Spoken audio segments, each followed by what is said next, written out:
Сайн байцгаана уу хүүхдүүдээ 11 дугаар ангийн дизайн технологийн хичээлийг бэлтгэн хүргэж байна. Механик ба электроник гэсэн бүлэг сэдвийн электроник төхөөрөмжүүдийн бүтэц, кинематик схем, мөчүүдийн хөдөлгөөний трактор байгуулах гэсэн хичээлийг үзнэ. Электрон төхөөрөмжүүдийн бүтэц сэдвээр электрон төхөөрөмжүүдийн бүтэцтэй танилцсанаа. Гэртээ байгаа электрон төхөөрөмжүүдээс нэрлэн бичнэ үү?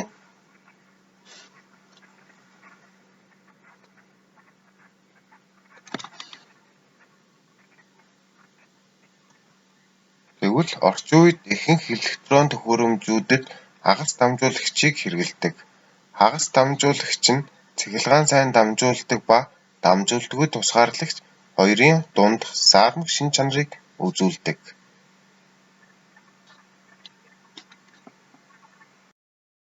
Хагас дамжуулагчийн энэхүү шин чанар нь түүнд өгөгдсөн цахилгаан орны хэмжээнээс хамаарч өөрчлөгдөж байдаг.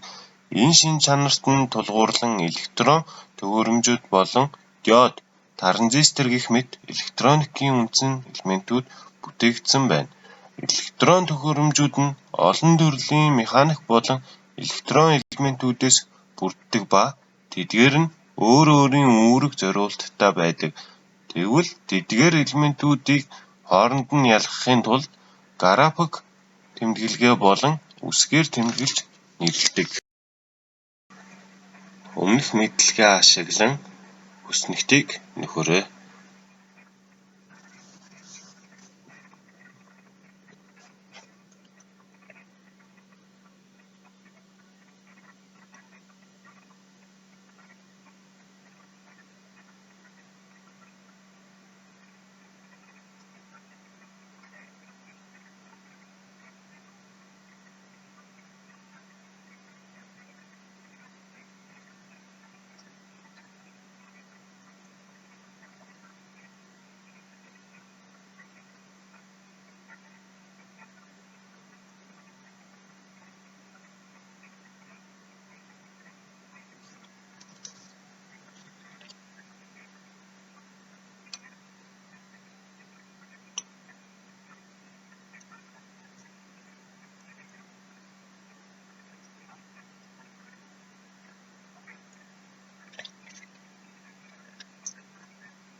Өөрсдийнхөө бүглэсэн хүснэгтийг харьцуулан хараад тэмдэглэж аваарай.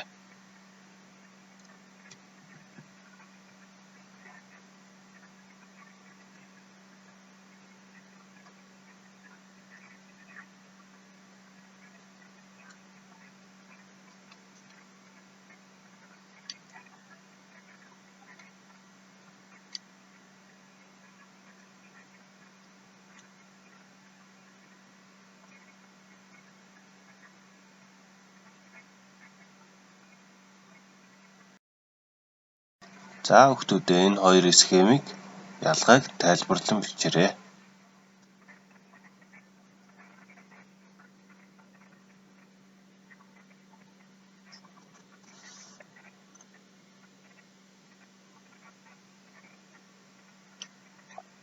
А зураг нь зарчмын схем, Б зураг нь холболтын схем. Кинематик схем мөчүүдийн хөдөлгөөний трактор байгуулах арга сэдвээр техникийн эд ангиудын кинематик тэмдэглэгээ кинематик схем зурах тухай мэдлэг ашиглан трактор байгуулж сурна. Трактор гэж юу вэ? Техникийн бүтээл хийхдээ эд анги мөчүүдийн хөдөлгөөний байрлал, хөдөлгөөн хийх орон зайн хэлбэрийг урьдчилан тооцоолон зурах аргыг хөдөлгөөний трактор зам байгуулах гэнэ. Эргэлдэх болон давших хөдөлгөөний трактор. Б цэгийн трактор тойрог хэлбэрийн трактор зам үүсгэнэ. А цэгийн трактор номон хэлбэрийн трактор зам үүсгэнэ. О цэгийн эргэлдэх ба давших хөдөлгөөний тойрогтор. О1 цэг маань эргэлдэх үед тойрог хэлбэрийн тойрогтор үүсгэнэ. О1 цэг маань давших хөдөлгөөнд орвол нуман хэлбэрийн тойрогтор үүсгэнэ. Алхах шрофтынхоо хөтлөгч мөчийг хэрхэн удирдаж болох вэ? Алхах шрофтын хөлний хөдөлгөөний тойрогторыг дэлгэцэнд харуулж байна.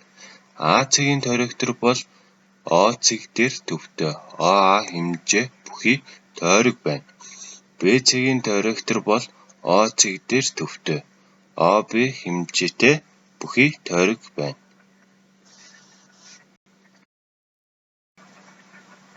Алхах шрофтын хөдөлгөөний тойрогторыг илэрхийлсэн зургийг дэвтэртээ зурж аваад дараах бичлэгийн дагуу алхах шрофтыг хийж бүтцээрэй.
хичээлдээ идэвхтэй оролцсонд баярлалаа. Гэртээ алхах широбтоо илүү сайжруулан хийж үзтгэрэй.